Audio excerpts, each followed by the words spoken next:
Buli kintu kyonna kya bbeeyi mu nsi wano. Ensi yaffe tuli bannayuganda. Olunaku lwokutaano wiiki ewedde gavumenti yalagira amakampuni g'amasimu okujja ku mpewo layini z'amasimu zonna ezaali tezeewandisizza. Ekiragiro kino kireese bannayuganda bangi nga batuula obufoofofo. Kyali awo bwa abatuuze b'Endeeba babukeezezza nkokola ku dduuka lya Airtel erisangibwa mu kitundu kino nga mu kyo babadde baagala abakulu babannyonnyole lwaki tebali ku mpewo so nga beewandiisa.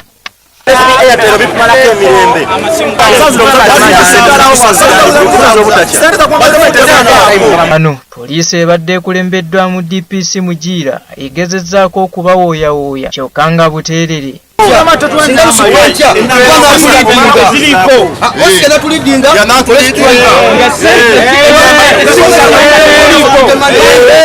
Abantu ba bulijjo batutegeezezza nti yadde nga baatwala akadde ne bawandiisa amasimu gaabwe kibabuuseeko ate amasimu ko babadde batambuliza emirimu gyabwe nga bwe gaasaliddwako.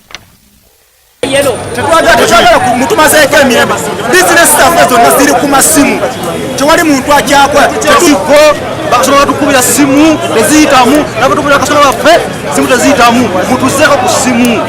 Bano ekisinga obaluma kwe kubanga basobola okuteeka airtime ku masimu gaabwe so nga tebasobola kubaako ne kye bagakozesa era nga wano abamu basuubiza okweyambula singa ensonga yaabwe tekolebwako bunnambiro.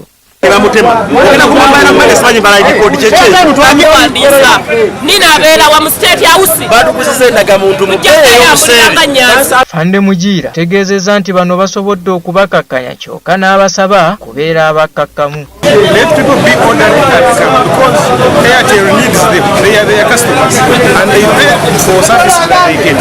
So let them be calm, let them observe peace. It will be rectified. Wadde nga bano basobodde okukkakkana no balese balaalise ng'olunaku olw'enkya bwe bajja okukeera mu kifo kyekimu singa banaaba tebazze ku mpewo olunaku olwaleero. Genda kulembera bannayuganda bannange tugende ku kampuni ku ofisi za UCC bagenda tuliririra ng'abannayuganda. Bato Nyango B24 emitwe 10 mu Ndeeba.